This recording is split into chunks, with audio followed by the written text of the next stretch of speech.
सर्वप्रथम आप सभी को दीपोत्सव के मंगल वेला की आप सभी को बहुत बहुत दिल से शुभकामनाएं। दोस्तों, जिस तरह से ये दीप जगमगा रहे हैं उसी तरह से आपके जीवन में भी नई रोशनी जो है नई ऊर्जा के साथ में आपको मिले, ऐसी कामना माँ लक्ष्मी से हम करते हैं। आप सभी को धन्वंतरी माता का, लक्ष्मी माता का आशीर्वाद आपको निश्चित रूप से मिले। और दोस्तों, आपके दिल्ली पुलिस के एग्ज़ाम जो है वो प्रारंभ होने वाले हैं। तो जिस तरह से ये ऊर्जा हमें एक दीपोत्सव के माध्यम से मिल रही है, इसी ऊर्जा को एग्जाम में आपको कायम रखना है। जिस तरह से भगवान राम ने संयम रख करके और दुराचारी और दुष्ट रावण का वध करके और हमें दीपोत्सव मनाने का मौका दिया है, उसी तरह से आप लोग भी धैर्य के साथ में और बहुत ही शिद्दत के साथ में तैयारी करके और अपने घर, परिवार, गुरुजन और संस्थान को जो है अपने सिलेक्शन का जो धैर्य आपके आयाम है वो प्रस्तुत करेंगे, तो निश्चित रूप से अपने जीवन में एक नई दीपावली अपने मन में आएगी। अपने उस दिन जो है एक नई दीपावली हम मनाएंगे।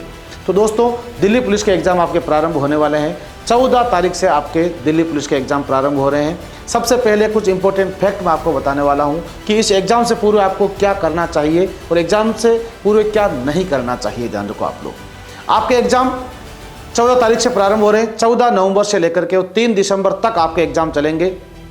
जिन भी छात्रों का एग्ज़ाम प्रथम डे एग्ज़ाम है, फर्स्ट डे जो एग्ज़ाम होने वाला है, सभी छात्र ध्यान रखें, एग्ज़ाम से पूर्व आपको अपनी नींद प्रॉपर लेनी है। बिल्कुल भी हड़बड़ाहट नहीं करनी है आपको कि नींद नहीं आ रही है, ये नहीं हो रहा है, वो हेडेक हो रहा है। तो निश्चित रूप से आपने कितनी भी तैयारी की होगी, लेकिन उस समय अपने असफलता हाथ लग सकती है। अपन को ये कदापि नहीं करना है कि नींद पूरी नहीं हो, आपको प्रॉपर नींद लेनी है। और संभवतः आप ये प्रयास कीजिए कि 13 तारीख से आप लोग जो है एक बार शाम के बाद जो है अपनी किताब, जो पुस्तकें हैं, एक बार उनका त्याग कर देंगे तो ठीक रहेगा शायद। और उसके बाद अपने माइंड को पूर्णतः इस बात के लिए आश्वस्त करें कि हाँ, मैं एग्जाम देने के लिए पूर्णतः तैयार हूँ। जब तक आपकी साइकोलॉजी इस बात को एक्सेप्ट नहीं करेगी, आप एग्जाम देने के लिए तैयार नहीं हो पाओगे। इसलिए अपने दिल और दिमाग दोनों को इस बात के लिए स्थायी करें कि हाँ, अब मैं एग्जाम देने के लिए पूर्णतः तैयार हूँ। दूसरा, ध्यान रहे कि एग्जाम में जाने से पूर्व अपने संपूर्ण जो डॉक्यूमेंट्स है, ठीक है, जिसमें मुख्यतः जो एग्जाम में आपको क्या क्या लेके जाना है, उन डॉक्यूमेंट्स का आप लोग विशेष रूप से ध्यान रखें। जो पेन आपको लेके जाना है, जो ध्यान दीजिए आधार कार्ड, आईडी है, आधार कार्ड, पैन कार्ड जो भी आपके पास है वो आईडी आपको लेकर के जानी है।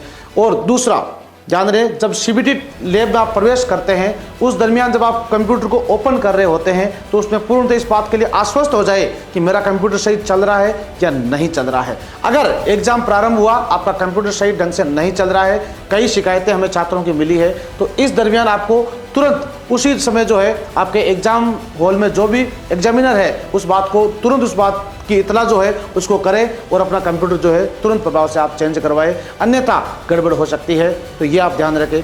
जैसे ही आप पेपर सोल्व करने शुरू करोगे तो सबसे पहले संभवतः मैं जहाँ तक समझता हूँ आपको जीके का पेपर सोल्व करना चाहिए, क्योंकि जीके में समय कम लगता है। और जो आपको आ रहा है राइट क्लिक कीजिए, जो आपको नहीं आ रहा है उसको आप लोग इग्नोर कीजिए। संभवतः ध्यान रखें, बिल्कुल भी आपको नेगेटिव मार्किंग नहीं करनी है। ये तो जहन में बिठा लीजिए, नेगेटिव मार्किंग करोगे तो मामला गड़बड़ हो सकता है। दूसरी बात, तीसरा ध्यान रखें, जीके के बाद में ध्यान रखो आप लोग, जैसे आप लोग मैथ, रीजनिंग का जो पेपर सोल्व करेंगे उसमें ध्यान रखें कि समय अपने पास कितना है और एक क्वेश्चन को अपन कितना, क्योंकि रीजनिंग के क्वेश्चन को या मैथ के क्वेश्चन को जब आप सोल्व करने बैठते हैं तो पता नहीं चलता कि समय कब बीत जाता है। ऐसे में समय का, क्यों वक्त बहुत बड़ी अहमियत रखता है, उस समय का एक एक मिनट, एक एक समय, जो एक एक सेकंड जो है वो आपके लिए बहुत ही इंपॉर्टेंट रहेगा, क्योंकि वक्त जो है उसके साथ हमेशा चलना चाहिए। क्यों तुलसीदास जी ने कहा था, तुलसी नर का क्या बड़ा, समय बड़ी बलवान, और काबा लूटी गोपिका, वही अर्जुन वही बाण। इसलिए समय बड़ा होता है, इंसान कदापि बड़ा नहीं होता है, ध्यान रखें आप लोग। इसके बाद जब आप एग्जाम हॉल में, एग्जाम शुरू हुआ, एग्जाम को जब फिनिश करते हैं ध्यान रखो आप लोग, तो उस समय आपको कंप्यूटर को सबमिट करना अति आवश्यक है। अगर आप सबमिट नहीं करते हो अंत में तो आपका रिजल्ट डिक्लेयर नहीं होगा, ध्यान रखें आप लोग। एग्जाम के दरमियान आपको किसी भी संदर्भ में ऐसी कोई भी गलती नहीं करनी है जिससे अपना रिजल्ट जो है उससे डिस्टर्ब हो जाए या अपनी मेहनत जो है उसके ऊपर एक छोटी सी गलती से पानी फिर जाए, ऐसा कदापि नहीं करना है। और अपने एग्जाम हॉल में बैठते समय अपने मन में ये विश्वास होना चाहिए कि मैंने पूरी शिद्दत के साथ में अच्छे से मैंने मेहनत की है तो मैं निश्चित रूप से सफल होकर के लौटूंगा और निश्चित रूप से मेरा पेपर जो है वो अच्छा होने वाला है। हमेशा ध्यान रखो, कई छात्रों के मैसेज, कॉल्स वगैरह आते हैं, जब यूट्यूब पे क्लास लेते हैं तब बच्चों के मैसेज आते हैं कि सर पेपर का लेवल कैसा रहेगा, पेपर की मेरिट क्या रहने वाली है। तो निश्चित रूप से आप इस बात के लिए पहले आश्वस्त हो लीजिए कि अगर पेपर का लेवल टफ रहेगा तो ध्यान रखें कि टफ सभी के लिए होता है, इजी सभी के लिए होता है। आप लोग ध्यान रखें, इससे आपको बिल्कुल भी कतराना नहीं है कि हम मेरे क्वेश्चन नहीं आ गया, मेरे को आया नहीं, ये हो गया, वो ऐसा कुछ भी। आप एक क्वेश्चन को लेकर के और एक पार्ट को लेकर के अगर थोड़ी बहुत गड़बड़ हुई तो दूसरा पार्ट आप लोग उसकी वजह से खराब हो जाए, ऐसा कोई करते आपको एग्जाम हॉल में नहीं करना है। ध्यान रखें भाई आप लोग। इसके अलावा ध्यान रखें कि एग्जाम हॉल में आपको किसी भी संदर्भ में किसी भी छात्र वगैरह वगैरह जो है उनसे आपसे किसी बोलना चालना वगैरह की जो किसी भी हरकत जो है आपको नहीं करनी है, क्योंकि इस संदर्भ में भी आपको एग्जाम हॉल से जो है रेस्ट्रिकेट किया जा सकता है। आपको ऐसी बिल्कुल की हिमाकत नहीं करनी है। हमको एग्जाम के सारे जितने रूल्स ऑफ रेगुलेशन है उनको हमको फॉलो करना है अच्छे से, और अच्छे से अपना एग्जाम देना है। आप लोगों ने मेहनत अच्छी की है तो निश्चित रूप से आप लोग 100% नहीं 200% आप लोग सफल होकर के लौटोगे, ये सी हमारी कामना है आपसे दोस्तों। जो मेहनत करता है वो निश्चित रूप से सफल होता है, क्योंकि ज़िंदगी जीना इतना आसान नहीं होता और बिना संघर्ष के कोई महान नहीं होता। जब तक पत्थर पर न पड़े छेनी और हथौड़े की चोट, तब तक पत्थर भी मंदिर में भगवान नहीं होता, तब तक पत्थर भी मंदिर में भगवान नहीं होता। पत्थर को भी भगवान बनने के लिए चोटें खानी पड़ती है, तो निश्चित रूप से हम तो सामान्य इंसान है, अनेकों चोटें खानी पड़ेगी अपन को, तब जाकर के ये सफलता जो है हमारे हाथ लगने वाली है। और जिस दिन दोस्तों ये सफलता दोस्तों हमारे हाथ लगेगी, वास्तव में उस दिन देखना वो स्वर्णिम दिन क्या दिन होगा। ध्यान रखो आप लोग, आप में आपके पढ़ाई को लेकर के जुनून होना चाहिए, जज्बा होना चाहिए, आप में पागलपन होना चाहिए। क्यों, मैं आपको एक उदाहरण बताता हूं। और आप में कॉन्फिडेंस कितना होना चाहिए, और कॉन्फिडेंस कभी नहीं होना चाहिए, केवल कॉन्फिडेंस होना चाहिए। आपको पता होना चाहिए ऑस्ट्रेलिया के एक गेंदबाज है ब्रैड हॉग, और अपने क्रिकेट के भगवान के रूप में जाने जाने वाले सचिन रमेश तेंदुलकर।